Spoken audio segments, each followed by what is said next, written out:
Is there black magic at work at Overtoun Estates in Scotland? Is there a logical explanation for the strange occurrences that happen there? Most importantly, where's my DoorDasher? Stick around, and you might just find out the answers to these questions on this episode of Unsolved Mysteries. Solved! Welcome back to the only podcast where we tell it like it is, and so help me, Hera. If I hear one peep out of you sons of bitches about how we don't know what we're talking about, I will be very cross. Oh no, not Hera. She's the scariest of all the gods. Very cross indeed. I am your ever humble host and PhD in solving unsolved mysteries, Dr. Chad Kimmons. With me, as always, is my lovely co-host, colleague, and avid Bigfoot denier, Dr. Cassandra Cherry. Cass, how are you now? Heidi ho, howdy Reno. There ain't no Bigfoots in this territory, not one single one, gosh dang it. Did you just say gosh dang it? Yeah, I don't know how to speak words. And neither does Bigfoot, because apparently that thing doesn't exist anywhere. At all. Whatsoever. We're not going to talk about that. Alright. Well, this episode might be a bit shorter than what you guys are used to, mystery solvers. But we hope next week's episode will more than make up for it. So, Cass, do you know anything about the Overtoun Bridge mystery? I absolutely do not, but what it reminds me of is, I think they were BuzzFeed guys, and I'm standing on your bridge, goat man. That's all I remember. Oh yeah, where they were trying to piss off a cryptid or whatever? Yeah, something like that. Yeah. But that's what it reminds me of, but I'm sure it's not the same bridge, is it? I don't think so. It's definitely, that's not what we're talking about as a goat person. Like, that's not this mystery. Fair and valid, okay. I also do want to just give a quick trigger warning. This episode does involve the death of dogs, so if that is something that you don't think you can handle, then you might want to skip this episode. So, we're fine with not giving you trigger warnings with people, but I know how people are about animals. So. Oddly enough, it's like, a human dying, we see that every day. That's in all our TV. Someone killing a dog? How dare you kick the puppy, good sir? How dare you kick Petite? 1,000 years of jail for mother. 1,000 years, Jesus. It's not people killing dogs, and it's not puppy kicking or anything like that. But just a dog goes and dies. Anyway, so first let's get a brief history of this infamous bridge. So in 1859, the Overtoun farm was acquired by a Scottish industrialist named James White. Okay. He had just gotten started in the chemical manufacturing business, and 3 years later he built the Overtoun house. And then when he died in 1884, his son John Campbell White inherited the estate, and he started immediately planning to extend the driveway of the house across this deep ravine that was on the property. Okay. The bridge was basically going to provide easier access to the farm, and so he hired a landscape architect named Henry Milner to design a bridge to go across the ravine. And the bridge was constructed of rough-faced ashlar. Ashlar? Is that like an ashy rock? Maybe? I don't know. I didn't look too much into what that is. Yeah, I'm not a geologist, so I don't know what the heck that is. It's not granite, I know that for certain. Right. It didn't have any bearing on the actual, what we're talking about, so I was just like, screw it. Yeah, valid. But the bridge is comprised of 3 arches, one large one that spans the ravine in the middle, and then one smaller, lower, pedestrian arch on each side. Okay. So there's the history of the bridge. That's how it got built and everything. Yeah. Now, starting in the 1950s, the bridge became a pretty popular site for joggers and dog walkers due to the interesting architecture and the lushness of the surroundings. If you go look up pictures of this place, it's very green. So, it's a popular place for people to go walk their dogs or go jogging. Lush and vibrant, full of oxygen for the avid exerciser. However, something very strange started to happen. Uh-huh. It seemed that there was some kind of force that was causing dogs to jump from the bridge, sometimes to their death. Why? Poor things? That's terrifying. Because of this, it, I believe in the 70s or 80s, gained the moniker Dog Suicide Bridge. That's so sad. Oh, babies, no. Now, the phenomenon picked up in the early aughts, early 2000s, because popularity was soaring due to like rumors and superstitions surrounding it. Oh yeah, it became one of those like creepy pastas that everyone has to pass around, and it's like, let's go see the dog suicide bridge and bring Reno. Nothing bad will happen to our dog out there, will it, Reno? Reno, no!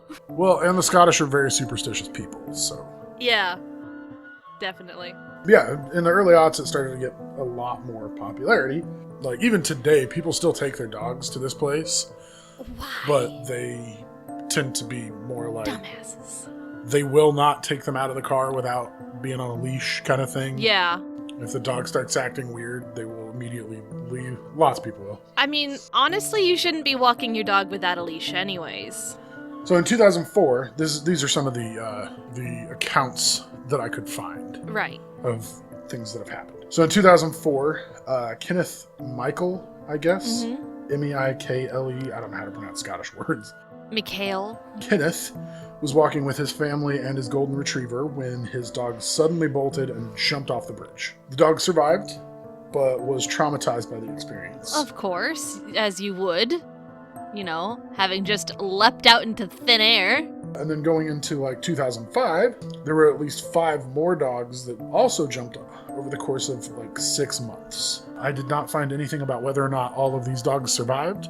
Man, at this point, if I was a researcher and I heard about this, I'd be like, hey, can I get some grant money so I can go take a look at this thing? There's gotta be like some sort of thing that is related to like either the dog's super smell or the dog's super hearing or the dog's like color blindness that's causing this to happen. Otherwise, they wouldn't just go, phew, this seems like a great idea. Oh, no. Well, you've hit on something very important that we will talk about here in a bit. Okay. So. Because it's like my first thought. I'm like, somebody needs to research this because goddamn. Yeah. Apparently, I can't say goddamn today. Anyway, in 2014, one Alice Trevorrow, who was walking with her Springer Spaniel named Cassie, reported the strange experience on the Overtoun Bridge. Mm-hmm. She said that she didn't put her dog's leash on because Cassie was always really well behaved.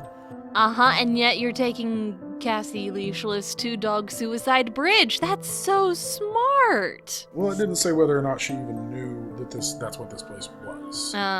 Was not up to date on the local rumors. Just saw a nice fancy bridge with pretty like trees and stuff around. It's like, this would be great. I can walk without my dog on the leash. Nothing bad ever happens when that is occurring.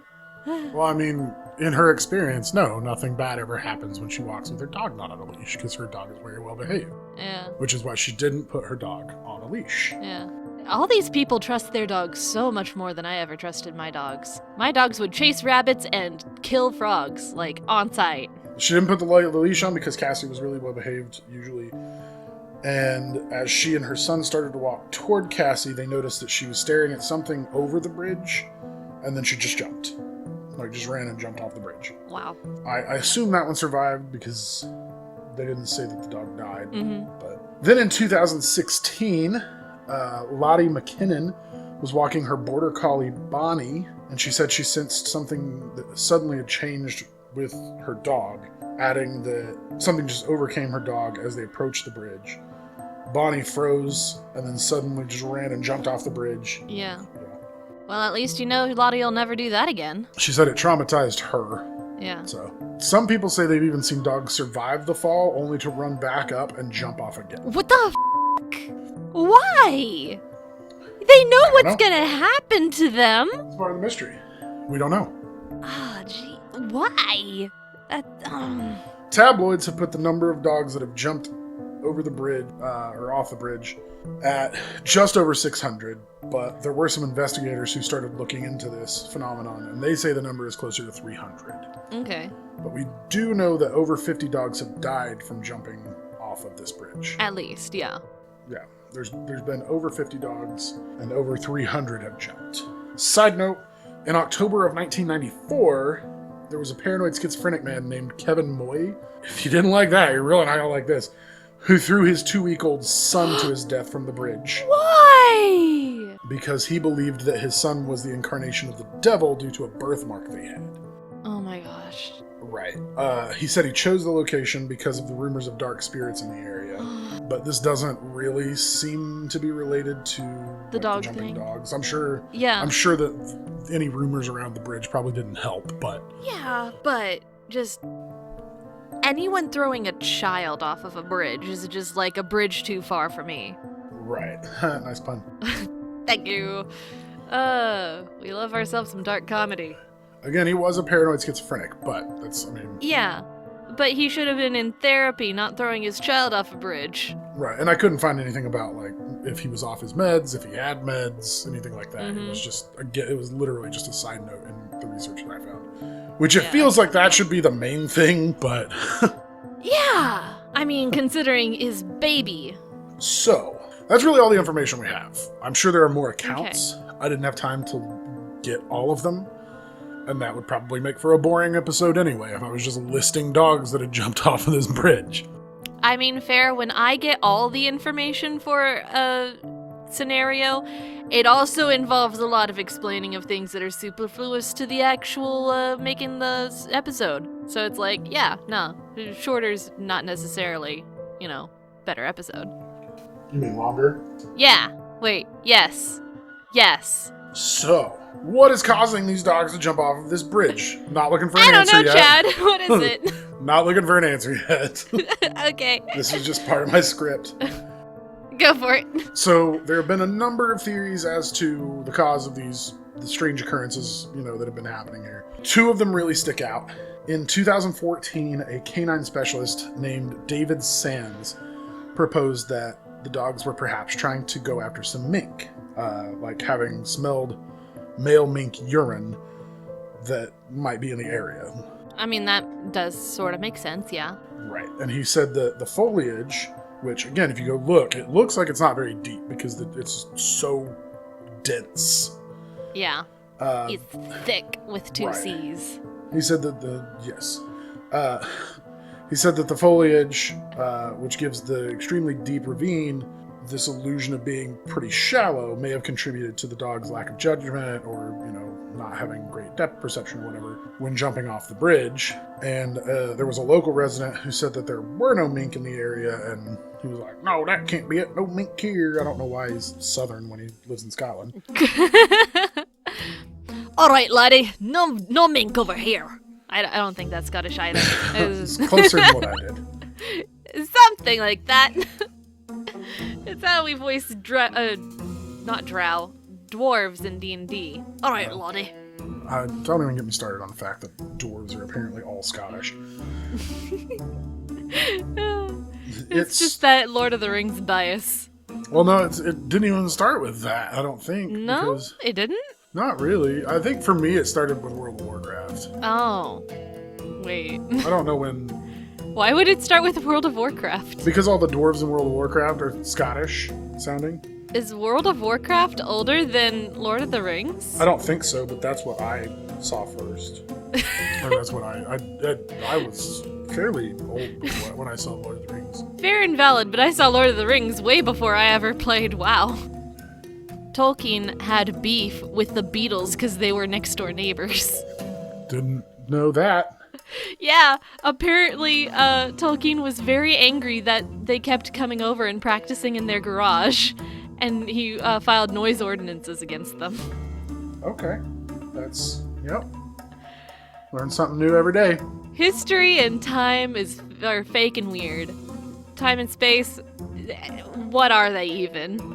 You say that about a lot of stuff. I know, it's because reality doesn't exist. Languages don't exist. What are Nope. mouth sounds?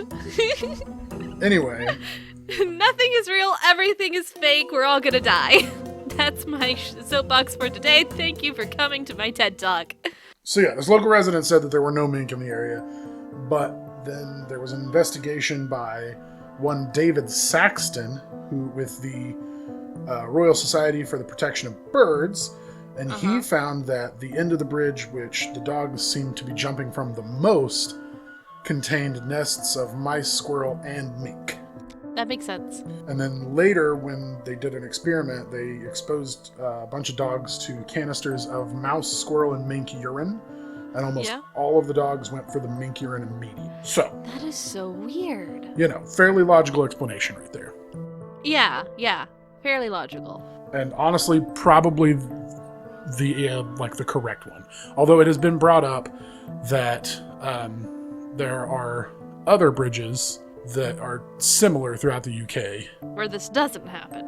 Right, where there are, mink in the area and whatnot, and dogs don't jump off of those. So. Okay. However, despite this fairly logical explanation, locals have a different theory about all these dogs jumping.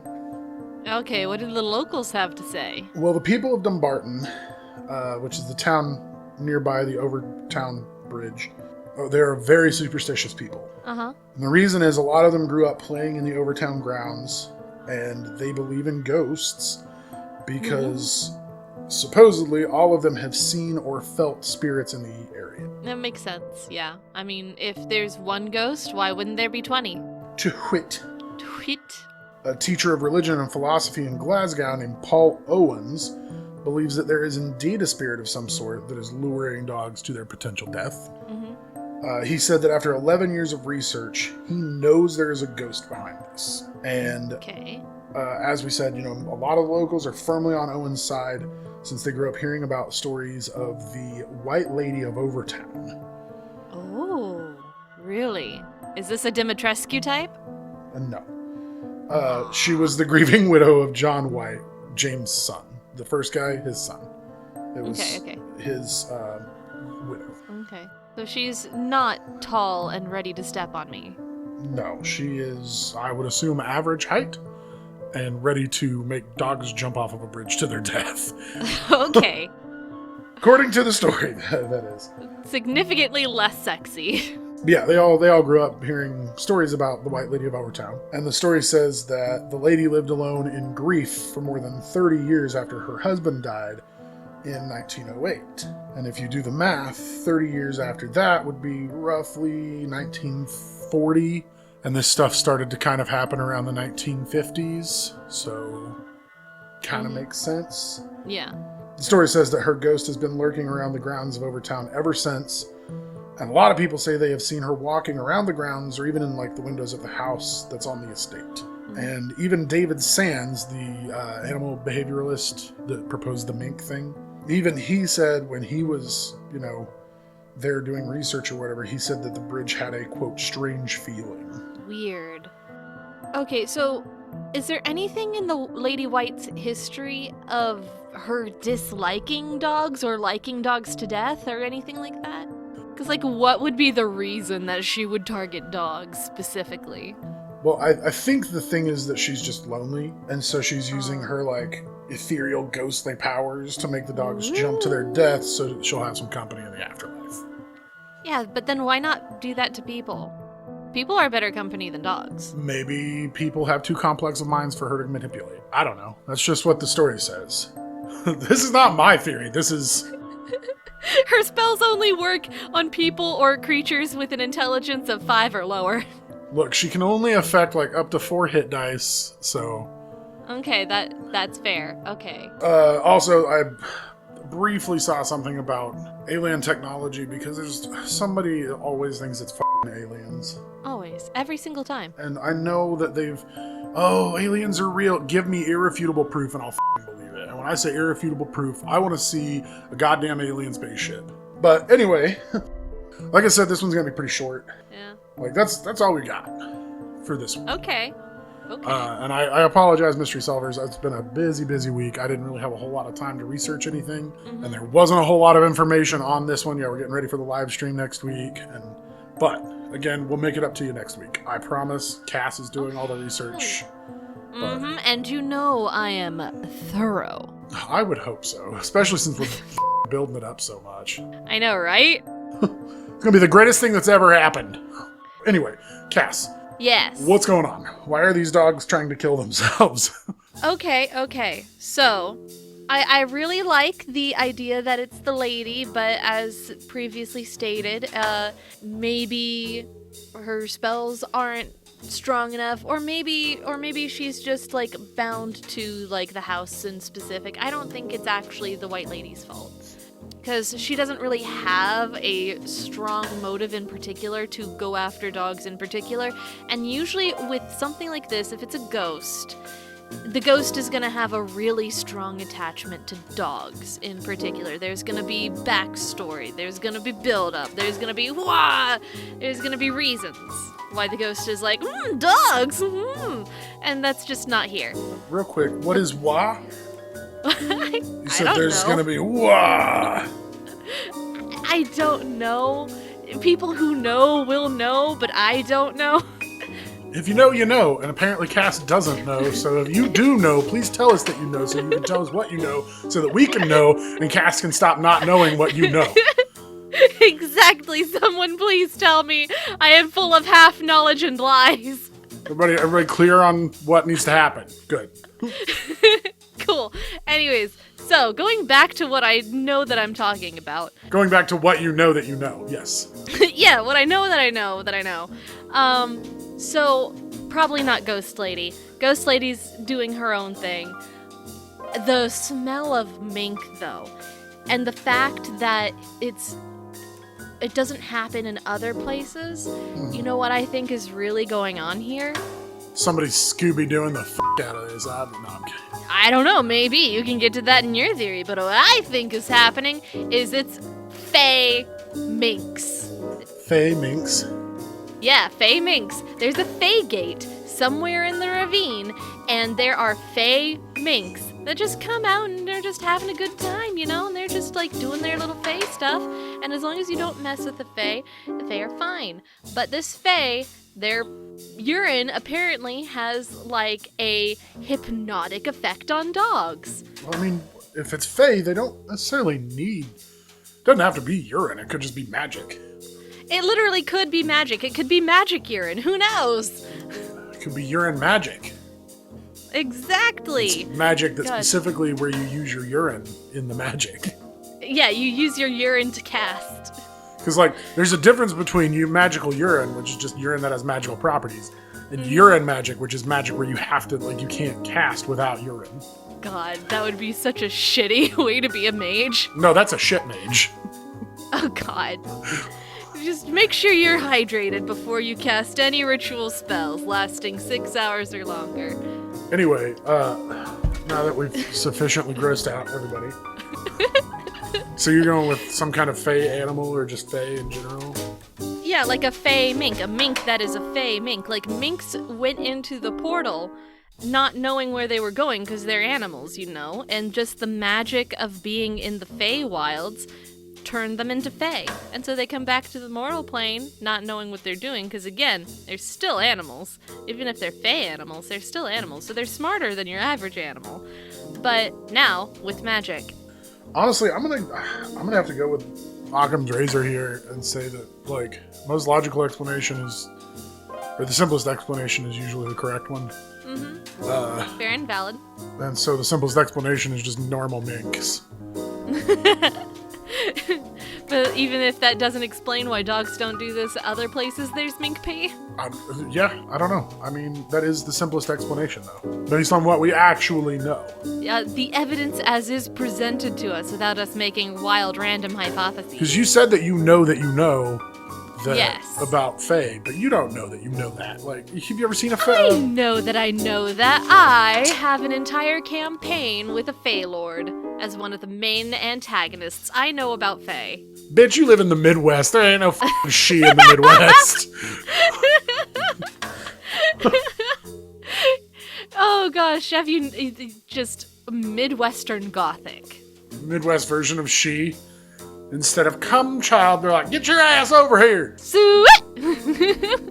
We're gonna go inside and eat some macaroni salad. I don't know. Oh god, macaroni salad. Anyway, but yeah, Occam's razor, I think, you know, simplest explanation is most often the correct one. It's just normal minks. The dogs can't see how deep the ravine is. I cannot explain the fact that some of them go back up to the top and jump off again. Again, Fae minks. They bewitch them. They think it's funny. They go, ha ha, stupid dogs. Phew, psh. Let's see if we can get him to do it again. Oh my goodness, he's doing it even though all of his bones are broken. How crazy is that? Fae Fae are just cruel. Now it's just sad. Yeah, the Fae are assholes like that. But regardless, we have solved this one. It's mink of some sort. Yep, magical or otherwise. But we've solved another one for you, mystery solvers. Again, sorry for the short episode, but whatever. Whatever. Sorry for the short episode, guys, but f*** you. Look, some days. No, so we've solved yet another mystery for you right here on the podcast. Guys, the only podcast you should be listening to. One last reminder that our 50th episode is coming up next Saturday. That is the 12th of June. And it will be a live stream with the gorgeous, intelligent, and hilarious Abby Rose. The stream will start as promptly as we can at 2 p.m. Central Standard Time. And that is such an oxymoron. Promptly as we can. I mean, it's honest. Because, Right. Sometimes my microphone decides it's going to be popping corn on the recording. And that's not bueno. Right. But that's going to be over on Twitch at twitch.tv/unsolved mysteries solved. Just a fair warning, it will not be censored. So if you have a problem with the F-bombs, you might not want to tune in for this one. And for those of you who can't tune in, we will be posting the unedited audio on our normal RSS feeds the same day, and the video on YouTube. Both of those things will go up next Saturday, just as soon as we get done recording and as soon as we get done with the episode. It'll be up by midnight. Let's just put it that way. Yeah. And again, if you want us to maybe answer a question you might have, go ahead and for the Q&A afterwards, make sure you get that question into us by Friday the 11th by email at mysteriessolvedpodcast, all one word, at gmail.com, or on Twitter at UMS_podcast, or on Facebook at Unsolved Mysteries Solved. And I will say that this is probably going to be the most famous mystery we've covered to date. Oh, hell yeah. Everyone knows it. Even if you don't know that you know it, you know it. Yeah, because we've covered some pretty famous stuff, but I think this is probably the biggest. Yeah. And we've already covered some things tangentially related to it. Yeah. And I mean, like I said earlier, in the course of covering this one mystery, there's going to be 5 mysteries within the mystery that could count as their own mysteries independently. Right. But regardless, you don't want to miss this. And I think that's all I've got. So unless Cass has anything else this week. Nope. All right. Well, then we'll see you next Saturday for our very first live episode. And in the meantime, in between time, Cass. If you disagree with us, you will be put down mercilessly. Close enough. Question us. If you question us, you will be put down mercilessly. Right you are, Cass. Now, say goodbye. Bye-bye. Bye-bye now. Thanks for listening, guys. F***ing mole people!